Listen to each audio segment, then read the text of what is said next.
বালুরঘাটে আত্রেই নদীর বাঁধে বিপত্তি, ভাঙল বাঁধের একাংশ। দক্ষিণ দিনাজপুর জেলার সদর শহর বালুরঘাট শহরের বুক চিরে গেছে আত্রেই নদী, আর সেই নদীর ওপর রয়েছে একটি বাঁধ। রবিবার রাতে বাঁধের সিঁড়ির একাংশ ভেঙে যায়, যার ফলে চাঞ্চল্যের সৃষ্টি হয় এলাকায়। তবে সোমবার সকালে যা ঘটল তা দেখে আতঙ্কে বালুরঘাটবাসী। বাঁধের সিঁড়ির পরে এবার সকালে ভাঙতে শুরু করেছে নদী বাঁধের একাংশ।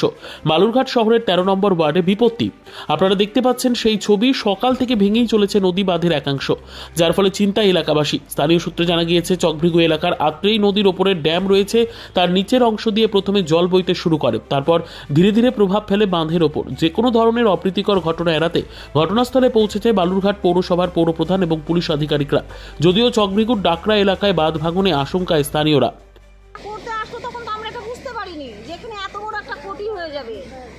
এখন সারাটা রাত্রি পাড়া প্রতিবেশী আমাদের কি অবস্থা, সারাটা রাত্রি আমরা বসে আছি, দুই চোখের পাতা আমাদের এক জায়গায় হচ্ছে না, একদম ভেঙে চুরে চলে যাচ্ছে, বাড়ি ঘর নদীর তলায় চলে যাচ্ছে, প্রচুর ভেঙে একদম কিনারা পর্যন্ত চলে আসছে, গোটা খাদ একদম ভেঙে চুরে। তখন প্রথমত অবস্থায় বললে এরপর ব্রিজ হবে, নদী তোমরা পার হতে পারবা। প্রথমত ডাঙ্গিতে শোনা গেছিল, ডাঙ্গিতে ওরা ওখানে করতে দেয়নি। তারপর তো আমরা এটা ভাবিনি যে এতটা আমাদের ক্ষতি, আর এই কাজগুলো তো এখানে এভাবে হয়নি। যে জায়গাটা দিয়ে জল বেরোচ্ছে এখান থেকে আগে জল বেরোতো না, কোনো রকম জল বেরোতো না তো। ওই ছোট ছোট ফুটা ছিল, তখন ওই হালকা একটু জল পার হতো, ওটা তো আর আমরা অতটা মালুম করিনি যে এই পরিস্থিতি। কালকে বিকালে প্রত্যেকটা গাড়ি আসছে পর্যটকরা এখানে দেখার জন্য। আমরাও কালকে ওখানে ছিলাম, সবাই ছবি তোলা আমরাই নিতেছিলাম।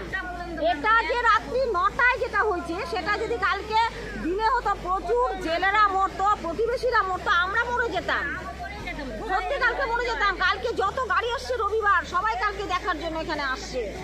কিন্তু এটা কি পরিস্থিতি এখন আমাদের তো জীবন এখন হাতে নিয়ে আমাদের থাকা।